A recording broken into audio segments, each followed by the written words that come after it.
If you weren't here on Friday, you know that I am Professor Thomas Bradbury, and I am guest lecturing for Dr. Carney, your regular professor.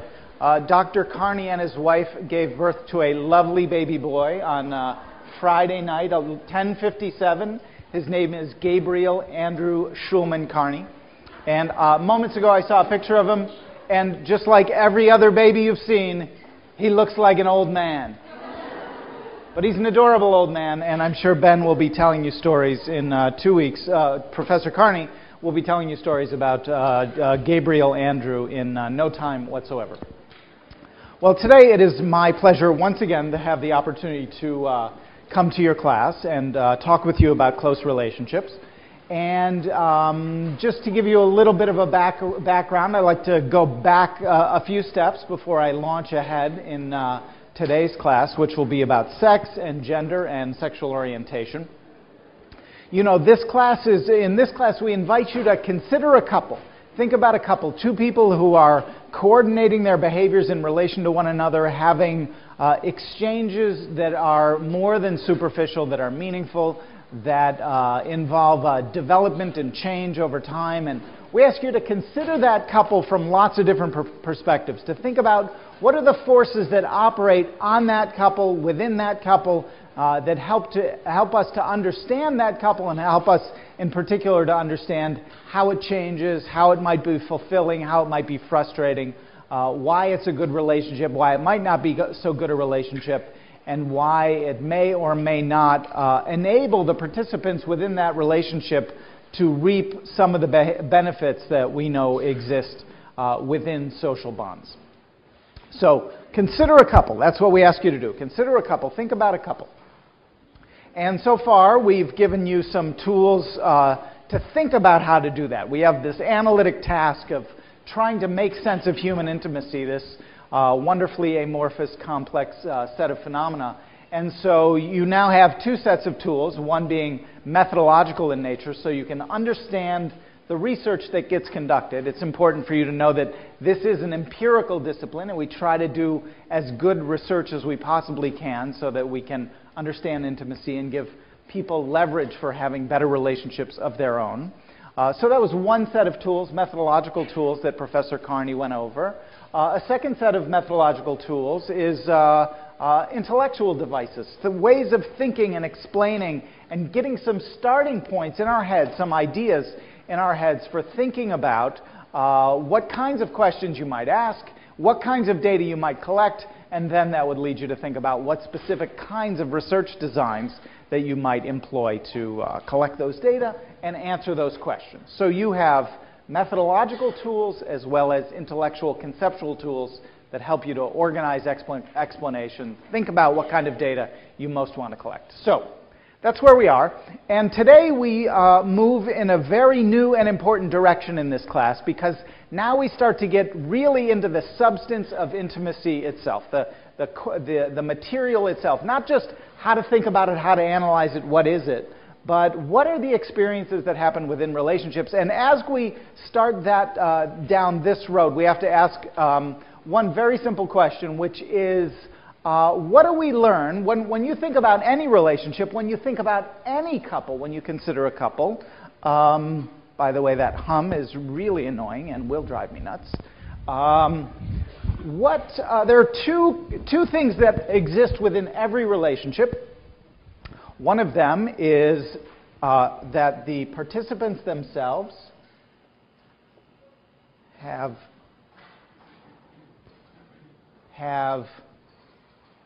biological sexes. They are either male or female, almost always. And they either prefer men or women.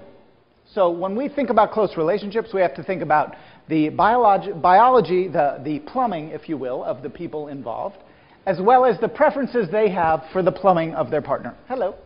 How are you today? Good. We're talking about sex and gender today. Yeah. If you have anything to add to that, just jump right in. So I want to get started with some terminology. Terminology, here's a cartoon, two women talking in a coffee shop kind of thing, and they're saying, the woman on the left says, sex brought us together, but gender drove us apart. Okay? When I talk about sex today, that is not what I'm talking about. I'm talking about biological sex, okay? Not the act of sexual intimacy. We'll spend more time talking about that when we talk about pro-social processes, the processes that join people together and keep them together. When we talk about gender, we're probably not talking about gender in the way that this couple means it here. We're going to talk about gender as the prescriptions, the expectations, the societal roles and norms that people have for men and women, right? So for a given person who is biologically either male or female, there are many different societies will define what it means to be a man in different ways, or what it means to be a woman in different ways. And even within a society, there are many different ways of being masculine, for example, or many different ways of being feminine if you're a man or a woman. So when we think about sex, we're thinking about biology. When we think about gender, we're thinking about variability within the role that you could have if you're a man or a woman. Okay? So gender is more of a social prescription, whereas sex is really a biological given. And we'll talk about sex, gender, as well as orientation. That is to say, whether your preference is more for someone of your own gender or someone of the other gender. Okay. So let's start with the sex and gender part, and then at the end of toward the end of the class, I'll talk more about orientation. Well, here's a cover of a magazine called American Health. It's from a while back, 1990. But it depicts something that I believe is true in our society, which is that we believe there is a battle of the sexes. We believe that many people in our society believe that relationships are doomed to fail because heterosexual relationships are often doomed to fail because men and women, as this image so clearly depicts, men and women usually are in a battle of some kind, right? And that's why relationships are hard. Now, logically, this cannot be true because there are many relationships in which, involving men and women in which they're very happy. So it cannot be fundamentally a problem of men and women being together in a relationship that causes the deterioration or the demise of relationships. That logically can't be true. And yet we still have to come to terms with the fact that in heterosexual relationships at least, there is a man and a woman, and that we want to try to understand the ways in which men and women might be different. Okay? Now, even if they're not in a heterosexual relationship, we still want to understand how men and women differ.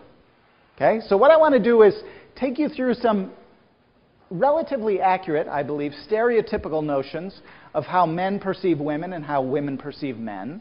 Then I want to give you a way of thinking about gender differences in general, gender differences in social behavior, and I want to use a clip from Knocked Up, the video Knocked Up. By the way, are you all above the age of 18?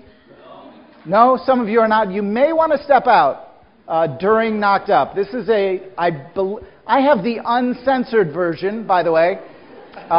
There is some language in here that's a little coarse. It's not for civil discourse, but I insist on it in my movies, in fact. So we will watch a little clip, and if you've seen that movie, you might be thinking, how could anything in that movie have anything useful to say about gender in intimate relationships? It turns out to be profoundly relevant to what we're going to talk about today. So, how do men and women differ?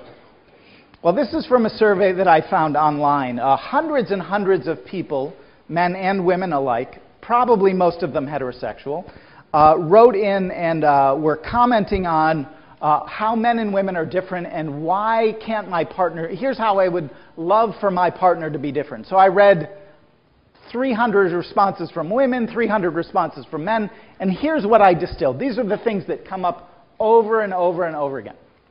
So here's what men say. She really doesn't want to have sex all that much, not nearly as much as me. This is a problem in our relationship. And women say in response, well, foreplay is all day. We don't just have sex. It's part of the bond that we form within our relationship. You have to love me and adore me. Sex follows from that. Okay? Very common in all of this material, maybe even in your own relationships. She always wants to talk. She's just constantly talking. Why does she talk so much? I'm trying to watch the game after all. She's always talking. Well, that's how women connect. Women respond and they say, yeah, go see the first answer. We need to talk. That's how we connect. That's how we share information in relationships. This is what matters to me, right? She can be very critical of me. Men say this a lot. She can be very critical of me. I really feel criticized. What I really want is less nagging, more shagging. That's what I want.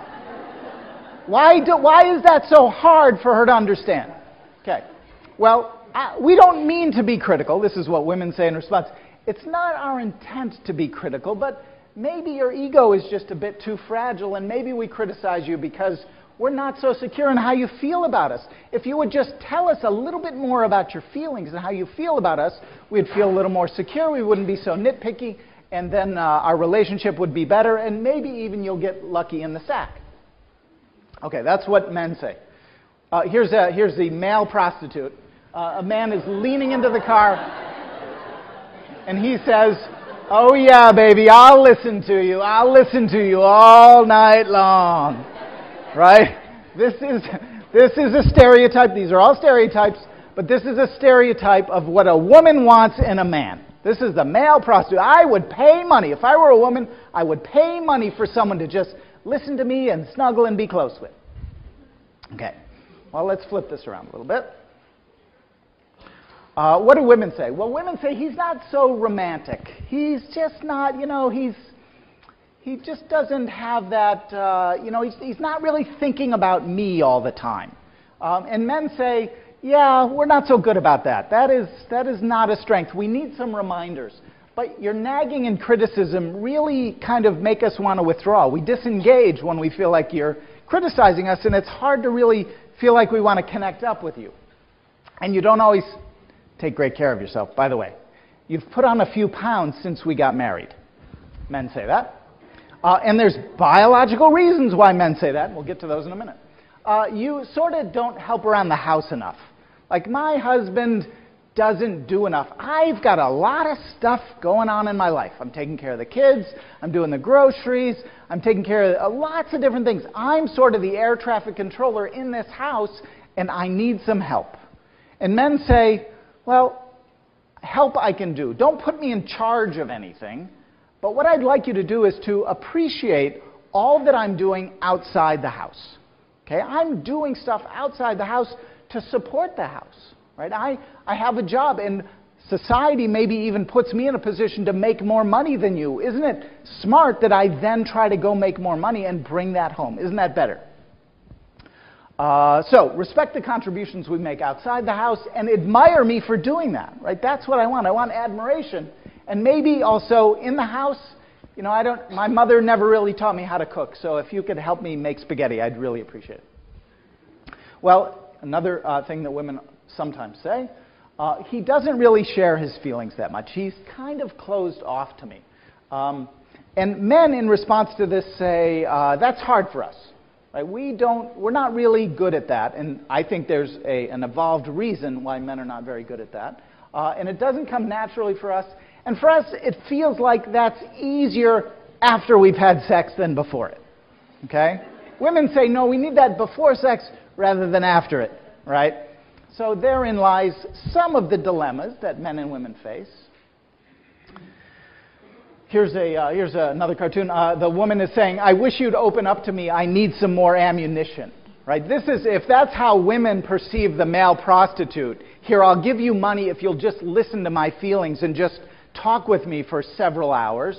A man perceives his wife or his partner, female partner, to say, if I open up, if I talk with you, I'm just going to get ripped to shreds. Okay? And that's uncomfortable for me. I don't like that.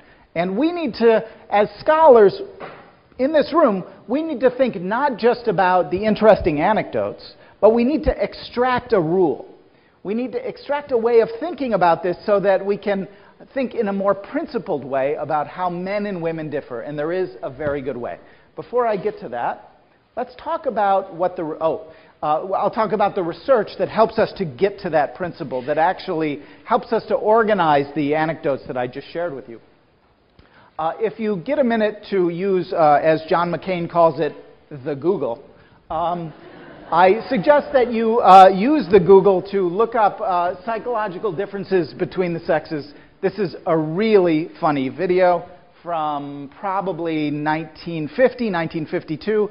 This is probably what your parents watched in junior high school. Okay? This is like a personal hygiene, a social hygiene film that your parents would have watched during health. And it talks about how is it that men and women are really fundamentally different. And it's really a scream, and I hope you watch it. It'll only take 12 minutes, and you will find it on Google Video. But people have done a lot of studies. Fortunately, we don't have to really rely on anecdotes and stories that people tell or just assumptions that people make about how men and women differ. We can collect a lot of information. We can do a lot of studies. We can measure characteristics, dimensions along which we think men and women are going to differ. And we can compare men and women and see whether or not they really do differ, right? And the textbook, I think, is pretty clear. The chapter in your textbook is really pretty clear about outlining this. And on the left side, this is taken right out of your textbook. I've presented 3 scenaria that describe what the results of one of these studies. So let's say we wanted to know whether men or women are more empathic. And we had some good procedure for measuring empathy. How we do that is not really of importance to me right now. But let's say we had a reliable procedure for assessing empathy. We could ask men and women to participate in this task or fill out this questionnaire or do whatever it is would be.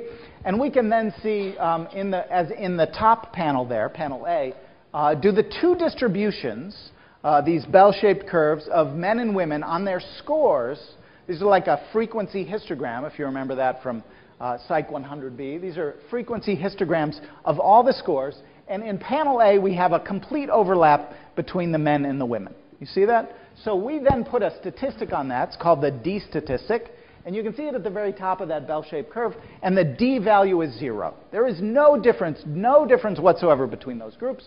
That contrasts with a situation in which the males and the females differ slightly. Let's say we did the study and it turns out they differ slightly. Now you can see some separation between those 2 curves, right? And we would put a D value on that of 0.4. And we might even find a higher D value, and I've shown a graph where the D value is 0.85. What I want to tell you, and what you know from reading your chapter, is that most D values, most differences between men and women tend to be very small. They tend to be between the B and C panels. There's some examples where there's huge differences. Like, for example, I forget the exact number in the book, but the difference between men and women being able to throw a softball, well, that's a D value of like 3.4. It's a huge number. Most of the psychological differences between men and women are relatively small. Doesn't mean they're trivial, because when you collect them, when you aggregate them, they gain some power. Because they're in lots of small differences can add up to be very significant and create somewhat different sorts of organisms, as is the case with men and women. But on average, on a given dimension, men and women are surprisingly similar, and there is great variability among men and great variability among women. So you might know some women who are really not at all empathic, and you might know some men who are really empathic. And so they sort of run counter to the trend, and they add to what we think of as dispersion around the mean, and they reduce the magnitude of that D value, okay? So we need to understand a couple things here. One is that these effect sizes not huge, and there is dispersion. There are differences among men and women. Question here? From the text, I understand the D values for meta-analysis. Meta-analysis, right. So this would be, we would not just do one study. We would try to aggregate this across as many possible studies as we could get our hands on. So many of the studies that I summarize in the chapter on gender are based on several thousand individuals.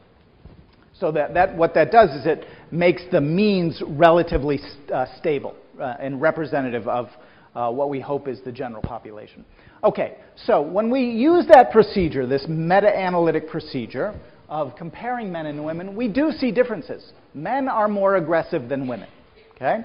That difference decreases when it's provoked anger. When people are provoked, men and women, they get angry. But in general, unprovoked anger, men tend to be a little more aggressive than women.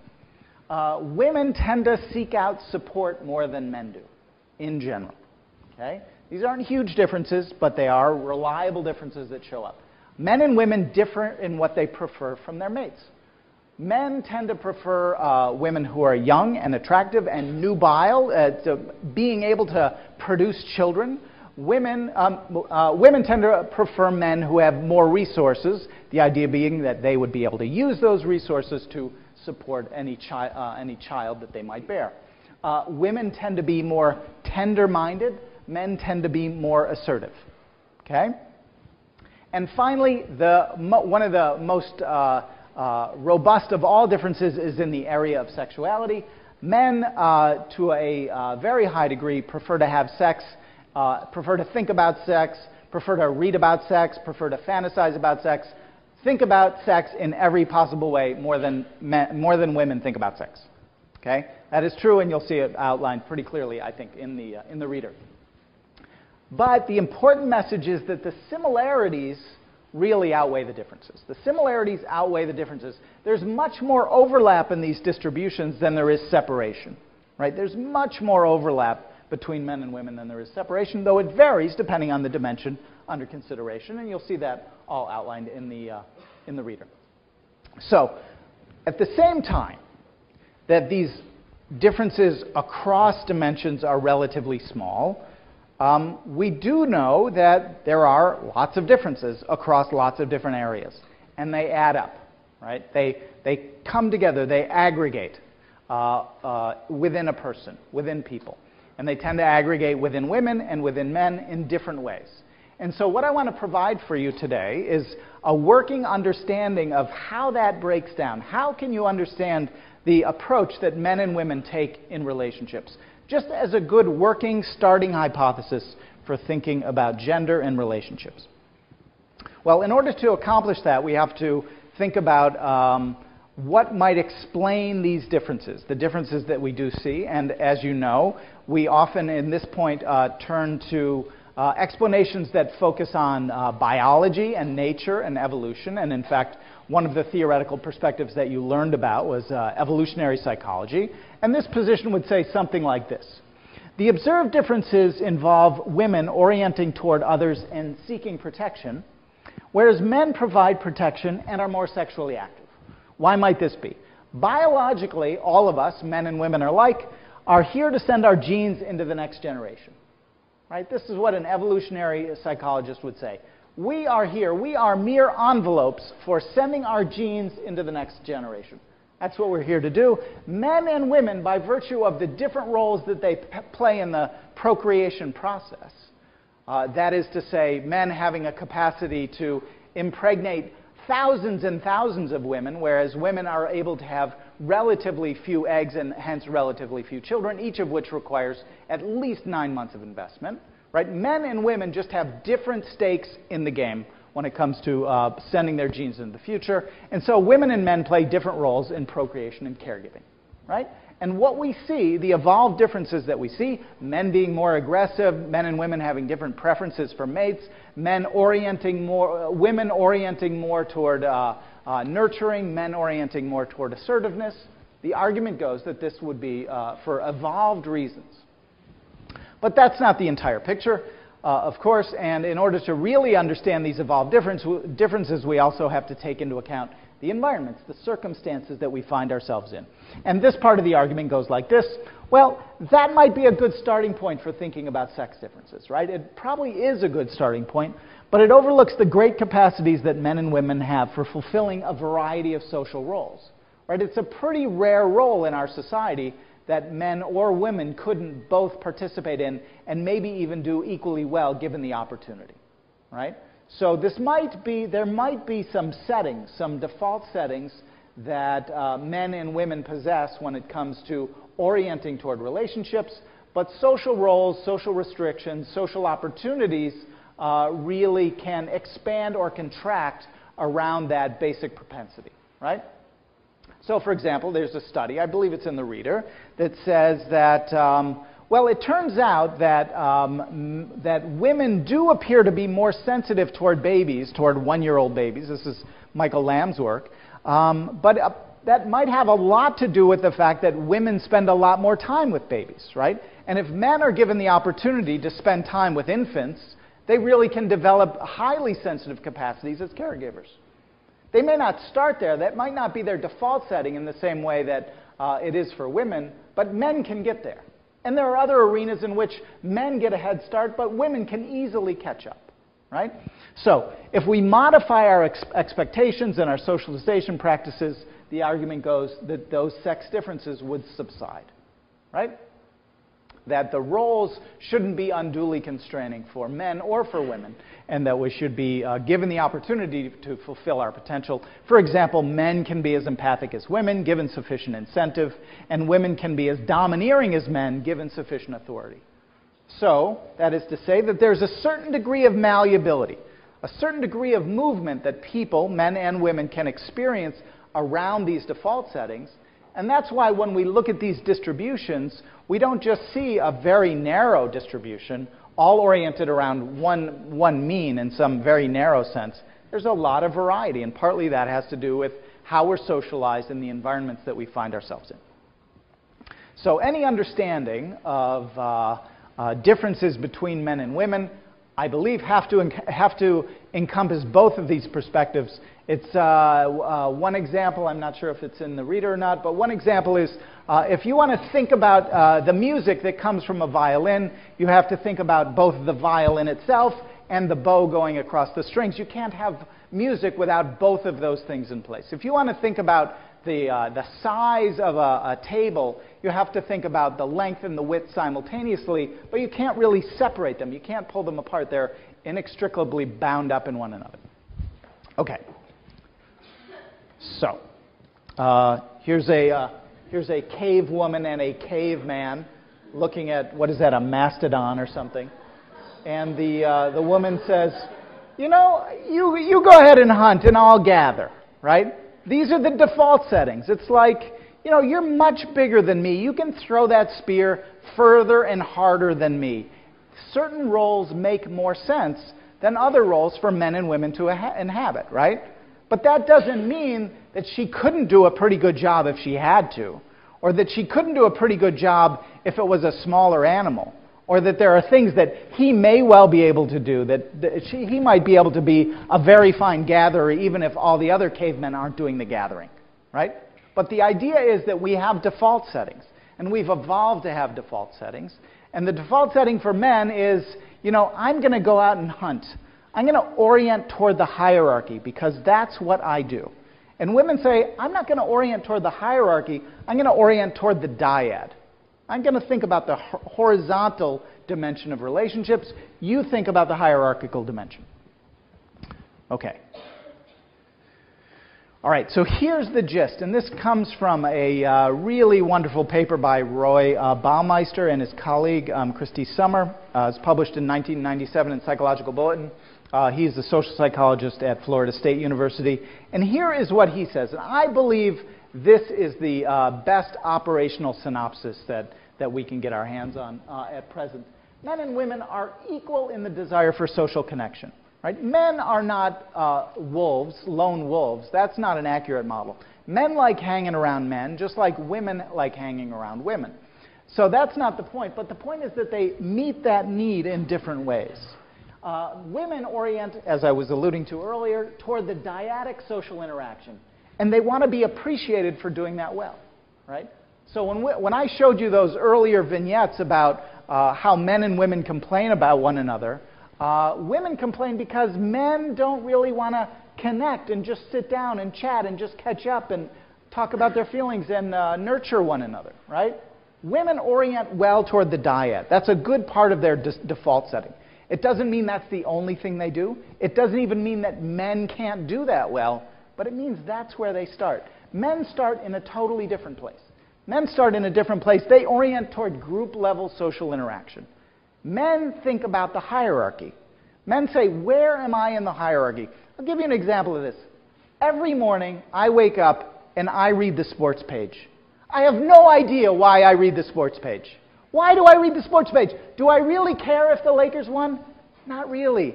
But I read the sports page every day. Why is that? I have no idea. I have no idea. Men orient towards hierarchies all the time, right? I think this example is still in the reader. Who goes to NASCAR races? Well, men are interested in somebody winning the game, right? How many people go to the women's NBA games versus the men's NBA games, right? There's equal number of women in society and men. In fact, there's even slightly higher number of women in our society than men. But the Staples Center is not filled with women watching women's basketball. They don't care who wins or loses. They care if they get along, maybe. They care of who they go to the game with. Men just want to go to the game and see who wins, right? They want to go look at the NASCAR races and see who wins, right? Men orient toward winning and losing in the hierarchy. They want to know how are they doing in the hierarchy. Women, not so much. Women want to orient toward a dyad. They want to have a connection with somebody else, right? They want to have a connection with a child. They don't want to have a connection with their family. They want to have a connection with their partner. Is that the only thing they want to do? Absolutely not. I have a friend, in fact, I was just speaking with her. She has a fantasy baseball team. How many of you women in this room have fantasy baseball teams? Just shout it out.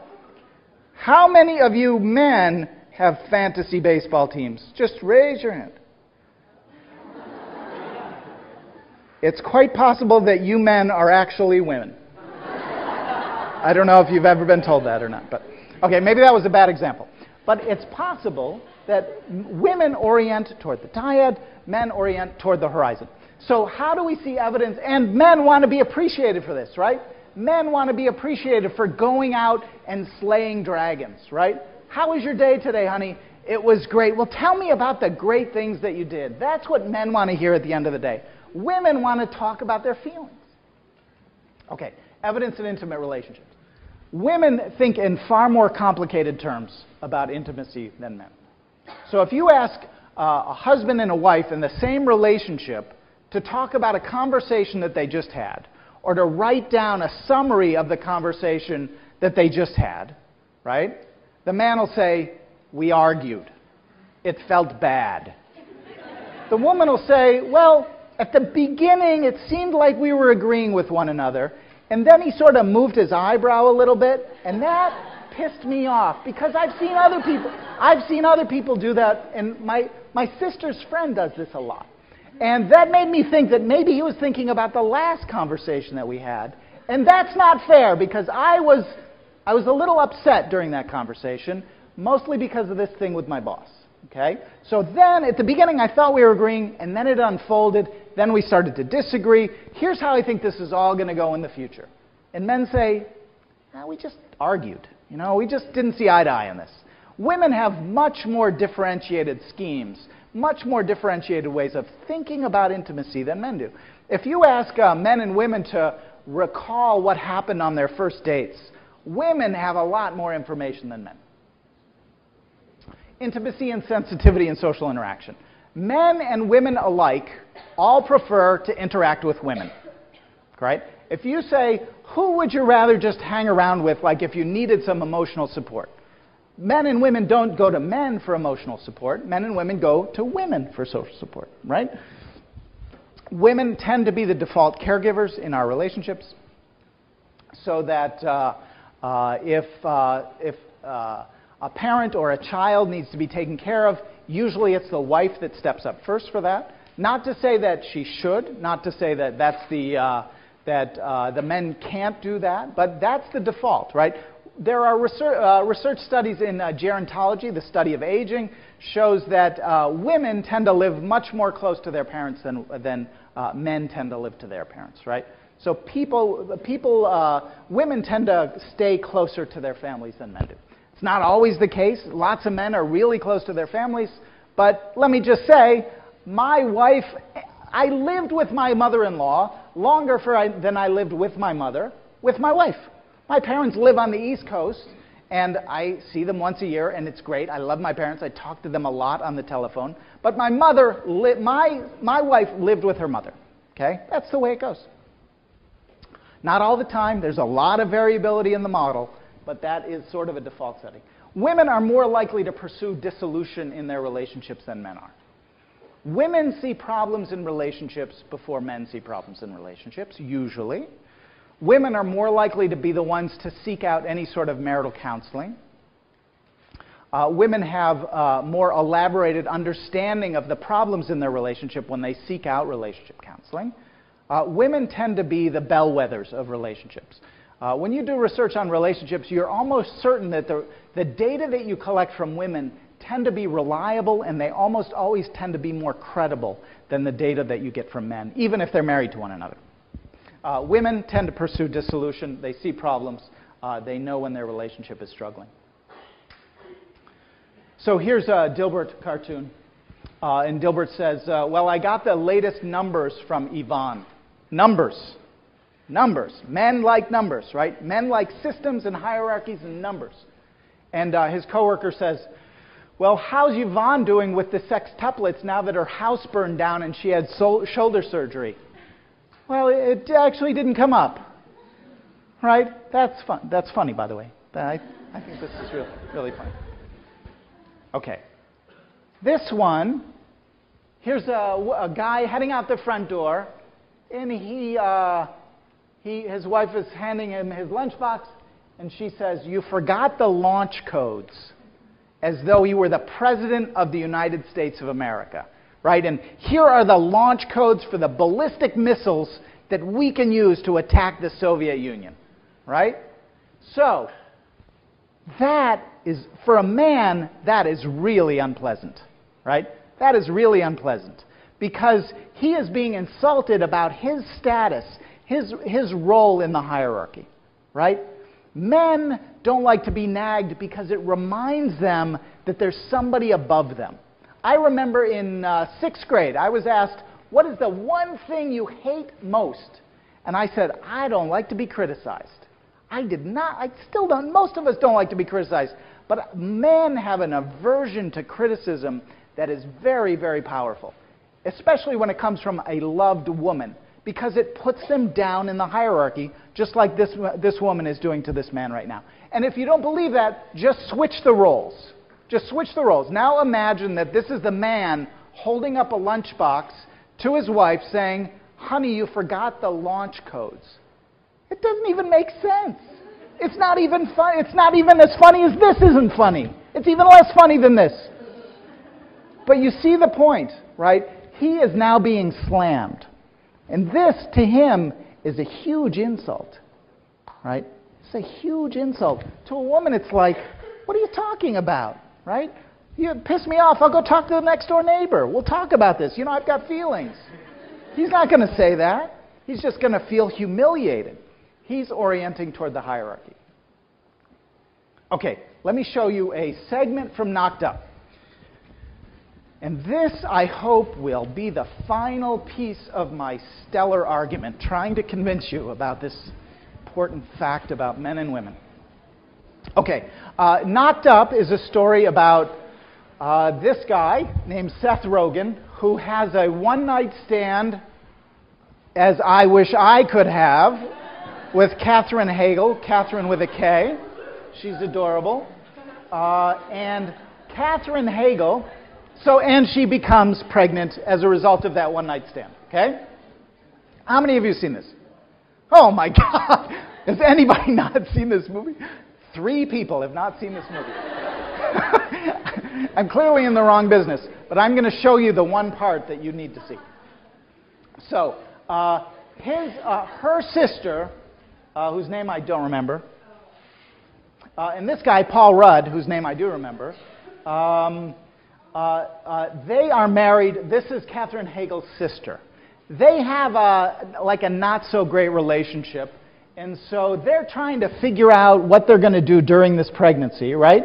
And it comes to pass that Catherine Hagel has received a telephone call from her sister, and she suspects that this man, Paul Rudd, is having an affair. Doesn't have really good evidence about this, and they are then going to go to the address that they have where they believe this affair is taking place, okay? That's the setup. Okay. So, there he is, playing fantasy baseball with his friends. What did he do the previous week? He saw a superhero crunch other superheroes, right? Men orient toward the hierarchy. Men orient toward the system. Women experience that sometimes as a violation. That's mean. This is worse than having an affair. I don't want you in the house. What? Because I'm playing fantasy baseball with my cap and my uniform, by the way, looking very cute, all of us dressing up, and you don't want me back in the house? No, because you have violated a trust. And that trust is you want to spend more time with your friends in the hierarchy than you want to spend in the family, in this horizontal relationship. I experience that as a violation, and I don't want to even see Spider-Man 3 next week with you. I want you to just know that's what I need, right? Those are different ways of experiencing the world. One orients toward, where am I, and please don't criticize me, right? He does not want to be criticized for this. I did this, I lied to you because I just don't want you to get mad at me. I don't like that. Women are fine with anger. Men don't like anger so much, right? It puts them down. Women can work in that environment better than men can, right? But they want the closeness that comes from that. They want the closeness that comes from that. So, this is a starting point for differences in intimate relationships. We all need to understand these differences. But we also need to understand that within these categories, that these are just default settings that we can all reset anytime we want. But we also need to understand that there are individuals in the categories, right? And as I said earlier, there's a great variety, a great heterogeneity in ways to be masculine and ways to be feminine, and ways to be a man and ways to be a woman, I should say. And that we think of masculinity and femininity as characteristics that both men and women can possess, okay?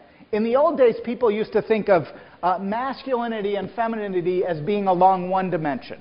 You were really masculine and you weren't so feminine, or you were sort of in the middle and a little bit of both, right? Or you were really feminine and not very masculine at all. That was the old conception. The new conception of masculinity and femininity is that men and women can be masculine and feminine, that they're relatively independent dimensions, and that any man has a range of masculine and feminine traits, and that any woman has a range of masculine and feminine traits, right?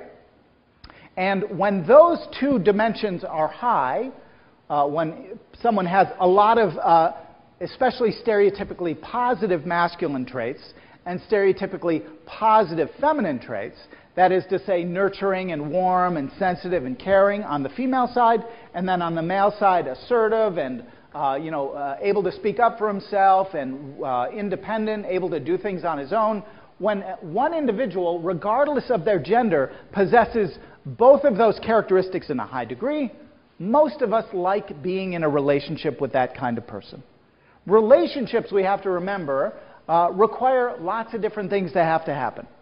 And the individuals who have a lot of different capacities, which androgyny tends to tap, those individuals are the ones who are likely to be good relationship partners, right? It's not the only thing that matters in a relationship, but if you have a relationship with someone who can do lots of different things, who's not really a stereotypically narrowly defined female person or a narrowly defined male person, if they can occupy lots of different roles and be efficacious in them, well, that person has a lot to offer. There's a lot of rewards to be had in being in a relationship with that individual. And you will remember that we talked in our last class about social exchange theory and what it is that we find rewarding in relationships? Well, one of the things that we find rewarding in relationships is people who can do lots of things. People who can be available to you in a nurturing role when that's what you need, or take charge in another situation if that's what the situation dictates. So, people who possess high levels of both types of traits seem to fare better across a range of situations compared to people who are stereotypically masculine or feminine. And people who are high in expressiveness, lots of times that's the way that people describe femininity, is expressiveness. And people who are high in instrumentality, for example, are desired as partners. The combination appears to hold special appeal. Okay. So here's a woman picking up garbage, presumably from her husband, and she is saying, sometimes it would be helpful if you were just a little bit more androgynous, right? Okay. Let's, by now, I hope you will have had the chance to look at the video that accompanies this chapter in the book, and it is really a case history of a young man and his coming out story and how he views his own homosexuality. It's really a great clip, I think. I hope you have the chance to look at that. And Lisa Diamond, a well-known researcher from the University of Utah, is also featured in this clip and talks about sexuality. Let me just say a few things about the contributions of sexual orientation to relationships. And now we're really switching gears, whereas in the first part of the class I was trying to outline how it is that men and women differ in general and in relationships, and then pointing out how there is variability within men and within women along the dimensions of masculinity and femininity that help us to understand them and think about how we might approach them in a relationship. Now we're switching gears and we're saying, okay, if that's one of the essential and characteristics of relationships that absolutely can't be ignored, that is to say someone's biological sex, another one is their preference for someone of the same sex as them or someone of the other sex, right? So now we're moving on to this issue, and we have to ask the question, well, is intimacy different for relationships in which there are two men or two women, or as compared to a relationship where the partners are heterosexual and involved with one another? Is that different? Do we need a fundamentally new way of thinking about human intimacy when we swap out the man and put in a woman, or when we swap out the woman and put in a man? Do we need a fundamentally different way of thinking about human intimacy? And this is a quiz that was published many, many years ago, back in the 70s, by a guy named Martin Racklin. And he wanted to draw attention to the fact that people who are gay and lesbian really are sexual minorities, and that lots of times is difficult for heterosexual people to understand. So he was a therapist, and he worked with lots of gay couples, gay people more so than couples, I believe. And he put together this questionnaire to, in some ways, enlighten straight people about the kinds of questions that gay people get all the time. Things like this: what do you think caused your heterosexuality? Why are you heterosexual? When and how did you first decide you were a heterosexual? Right? One of the things that heterosexuals don't do is they really don't think that much about, gee, I'm discovering my own heterosexuality now. That's a new stage in my life. Usually it's just because you're part of the mainstream, because it's normative, you have the luxury of being in the sexual majority, and you really don't pause to think about it. But individuals who are gay or lesbian often do, and that's not always an easy transition to make. Is it possible that your heterosexuality is just a phase you'll grow out of? If you've never slept with a person of the same sex, how can you be sure you wouldn't prefer that? To whom have you disclosed your heterosexual tendencies, and how did they react? With all the societal support for marriage, the divorce rate is spiraling. Why are there so few stable relationships among heterosexuals? And finally, how can you enjoy an emotionally fulfilling experience with a person of the other sex when there are such vast differences between you? How can a man know what pleases a woman sexually, or vice versa? Good question, by the way, huh? Those are really good questions. But the idea is, and one of the first things that we need to start thinking about when we try to answer this question, Now, I've asked you to consider a couple, and we can consider straight couples. We do that all the time. But if we consider a couple and they are in a relationship where they are oriented to want to be with somebody or need to be with somebody of the sex that is not the same, that is the same as their own, the first thing we have to understand, or one of the first things we have to understand, is that the environment that they find themselves in is not as friendly as the environment that heterosexual people find themselves in, all else being equal. So, a good working assumption when we think about comparing gay and straight relationships. In fact, there have been lots of studies. These studies are really important to do, but they're kind of boring to read.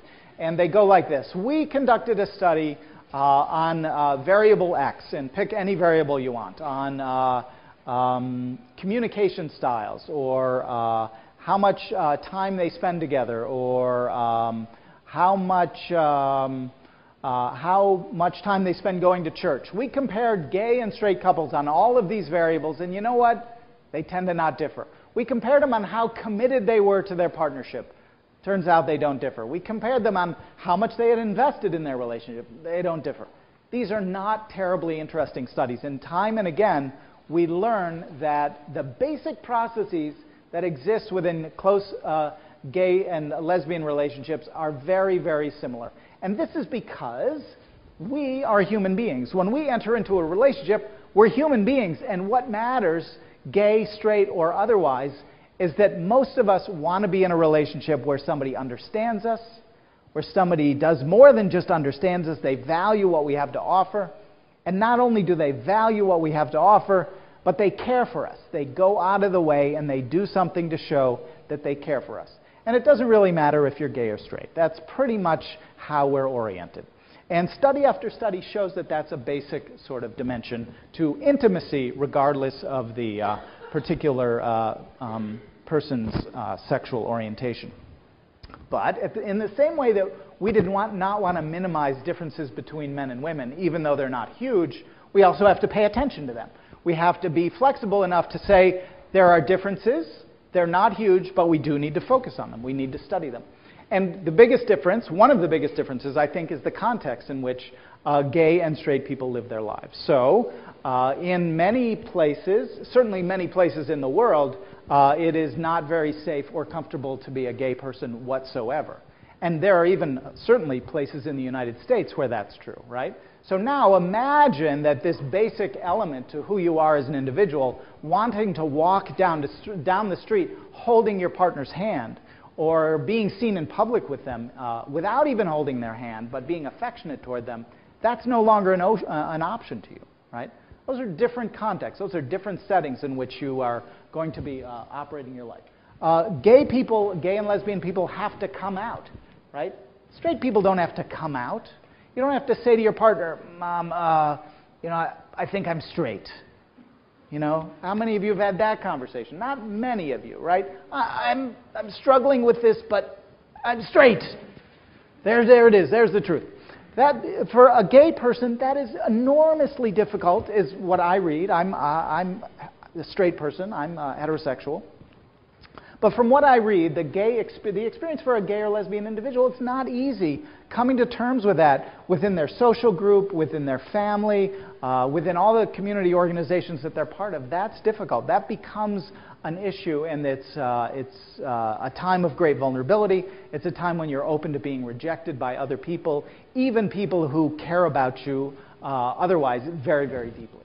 So the coming out process, we know that homophobia is rampant, not as rampant as it once was, but still it's an issue.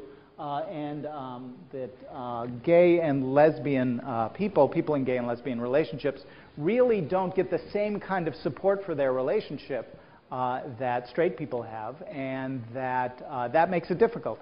If you are a straight person and you happen to be married and you need some help from your family, and chances are they'll somehow figure out a way. They won't hold it against you that you're straight. But for some gay and lesbian couples, it will be held against you. And in fact, you don't even have the option yet in the state of California to have your relationship recognized by the state, right? So you cannot formalize your relationship And for many people who are, even for people who are heterosexual, you know that if you have moved from a stage of dating, from a stage of really a committed partnership, and possibly marriage, that your parents and your friends and your family members look at you differently than if you're just dating, right? Has anybody had that experience like, wow, now it's serious, and now my parents, they're sort of taking me in a much more serious way, more than when I was just dating? Well, for lots of gay people, they don't have that option, right? They don't have the social institutions that allow them to say, you know, I've taken that step forward, and then their family can rally around that and support them as they move ahead, because you know from the social ecological perspective that relationships exist in a certain ecology. And if that ecology is toxic, well, it's very, very difficult for that to be kept out of the inside of your relationship. That becomes an issue that you have to deal with, as opposed to spending time doing other things that you'd rather do. So that's one big issue, is context. And sexuality and non-monogamy, this is one difference in relationships. It turns out, now the data on this are a little bit old. There is not great data on this, and I have tried to find good data on this. But the data that I have seen suggests that the more men you have in a relationship, the more sex happens in that relationship. And the more sex happens outside of the relationship, right? So if you have a man and a woman, there's a certain degree, there's a certain average amount of sexuality. If you take out the man and put in a woman, and now you have a lesbian relationship, the amount of sexuality, at least by the, even if we define that relatively broadly in terms of physical intimacy, that tends to be lower than it is within straight couples. And if you take out the woman and put in a man, so now that you have a gay couple, now you have a more sexual interaction. So there is a difference, and from what I've read, most men, partly because of the context, most men in gay relationships really have to come to terms and figure out a way to say, is this a relationship where we're going to be monogamous? Or is this a relationship where we're going to be allowed to have sexual relationships outside the couple itself, right? Most men, because of the culture of gay relationships, they have to figure out a way to solve that problem. And there is a big normative push, maybe less so than there was in the era before AIDS, for there to be some openness in gay relationships. So that becomes an issue because we saw that earlier on when we talked about gender differences between men and women, I pointed out the big one being an orientation toward more sex. This is something men want, right? And if you put two men in a relationship, well, that's going to increase the amount of sexuality that those two people want. If you take out both men, and now you have two women, the level of sexual interaction is usually less, on average. I mean, these are all averages. Social scientists talk a lot about averages. There's a lot of variability around the averages, but those are the averages, and we learn something from them. So when you have more men in a relationship, 2 versus 1 versus 0, you usually have more sexuality within a relationship. And unless I'm wrong, I do believe that most men in gay relationships have to figure out a way to negotiate whether the degree to which they want their relationship to be open or not, and how they're going to set some boundaries around that. Most people, when they are in a heterosexual relationship, they assume it's monogamous without ever having the conversation to establish that that is the case. As you know, I collect data here on newlywed couples, and I got a questionnaire back from a couple. We asked them about the quality of their sexual lives, and we asked them this every 6 months. It's not a big part of the questions we ask, but I got a questionnaire back from one couple that said, you know, when you ask about sexuality, you're always asking about sexuality with one another. We have a totally open relationship. We have sex with lots of people, so the next time you want to know about our sexuality, you have to send us a bunch of questionnaires, each for the various partners that we have. That was the first time that has ever happened to me in a newlywed relationship, in the study of heterosexual newlywed relationships. Right? They said, we have an open relationship, and the exception proves the rule. Huh? I mean, this is amazing that we, within gay relationships, that becomes an issue, and in straight relationships, that's just not a concern. That's usually worked out. That doesn't mean that people don't have extramarital affairs. Of course. Why do men have extramarital affairs? Usually for sex, right? Why do women have extramarital affairs? usually for intimacy, and their partners get upset at them for different reasons, right? So men get upset at women for having these sexual relationships, when women get upset at men for having these close relationships. And so men and women approach the extramarital issues differently, but gay and straight relationships differ quite dramatically on this dimension, with men being more oriented towards sexuality. Dissolution rates, we know, this is the third dimension that we've been able to discern much of a difference in gay and straight relationships. Dissolution rates appear to be higher in gay than straight relationships in Sweden, and this may be a reflection of the fact that they aren't getting as much social support from their families, not getting as many resources in times of need. But we also know that lesbians have higher dissolution rates in this one study that's in the reader than do gay men. And that might be because when two people are really oriented toward intimacy, that it requires a fairly high degree of sophistication and communication to be able to negotiate that degree of intimacy well.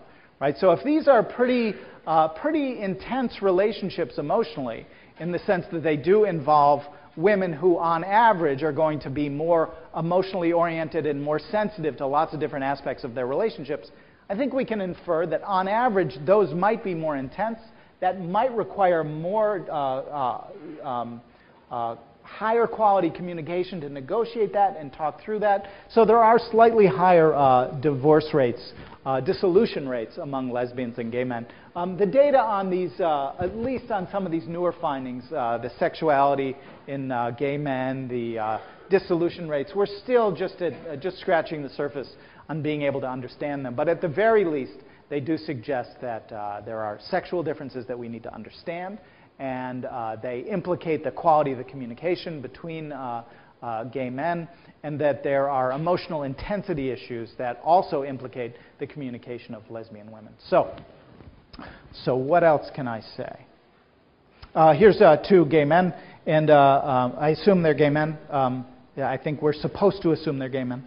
Sometimes I think you only married me for the political statement. Right? That wouldn't be funny in a heterosexual relationship. What? It has to be gay men. Okay, conclusion. Do we learn something about intimacy when we compare men and women, gays and straights? Undoubtedly, yes. But we cannot lose sight of the similarities when we think about the differences, nor can we lose sight of the individuals when we think about these categories. So when we consider a couple, gender and orientation matter, but probably not as much as the popular media leads us to believe. You know, remember that human beings have evolved to be pattern seekers. We love to find patterns. But sometimes we find patterns where they don't necessarily exist. And it's only when we really sit down and think, you know, I know a lot of men and a lot of women, and they vary really dramatically in their personalities. I know some men who are really feminine. I know some women who are pretty masculine. And when you start to think about it that way, you start to realize that the popular media might portray us as more polar opposites than is really warranted. And so to fully understand intimacy, we have to consider and look beyond gender and orientation. And next week, we will talk about the individuals in relationships. But later this week, we will talk about attraction and what it is that two individuals, regardless of their sexual orientation, look for in a committed partnership. So thanks for your attention, and I will see you on Thursday.